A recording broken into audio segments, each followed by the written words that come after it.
Burqaan jireenya kennu sibira jira sirka argama nuto sin qabna maaliif yaaddomna Maddi gammachuu keenya hin qoruun gogu latee mirgisa mootii jiraata sila hundeessa Ifa keetiin ifa argine birmaduu baay'ee of kalleerraa kan dinni jedhees nurratti hin taane faarfachuudha malee waaqessuudha malee keenyan jiru yaaddooni atulfaadhu malee atulfaadhu malee atulfaadhu malee atulfaadhu malee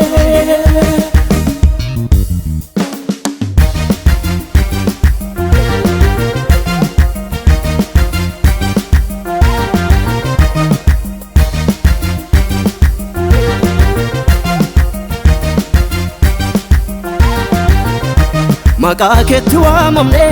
aboo mucuma arganne ormii keenyan garasii abarsa jalaa baane ijoollee mootii jedhamne kanaaf hin mallu nutoo si jaalalaan nuuf ho'e fannoo nuuf qopheeffame situtti nuuf rarra'e isaan fayyuun nuuf ta'e aarsaa galataa siif qabna aarsaa galataa siif qabna moo'ii siin jenna Aarsaa galataa siif qabna aarsaa galataa siif qabna moo'ii siin jenna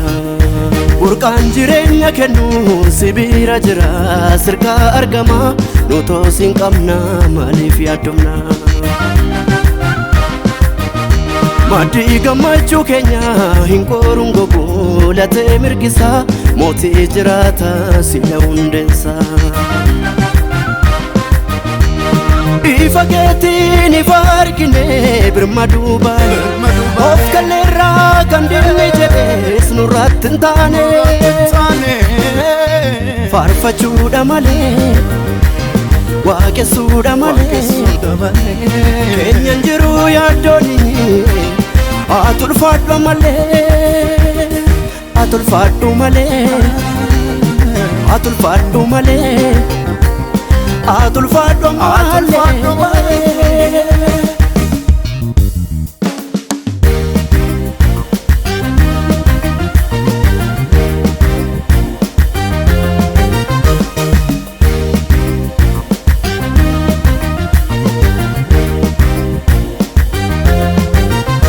Waaqayyo keenya maqaa kee gimbii jabaatti galleerra koolu nutis deebinee qaaniidhaan lafa hin ilaallu simanneerra jaalala keerramtuu nuun caalu jaalala keerramtuu nuun caalu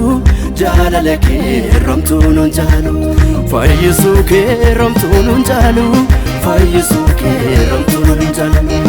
jaalala keerramtuu nuun caalu jaalala keerramtuu nuun caalu fayyisuu keerramtuu nuun caalu fayyisuu keerramtuu nuun caalu Waaqayyo keenya maqaa kee gimbii jabaatti galleerra koolu nutis deebinee qaaniidhaan lafa hin ilaallu simanneerra jaalala keerramtuu nuun caalu jaalala keerramtuu nuun caalu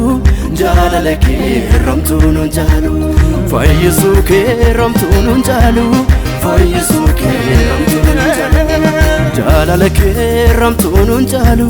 jaalala keerramtuu nuun caalu fayyisuu keerramtuu nuun caalu fayyisuu keerramtuu nuun caalu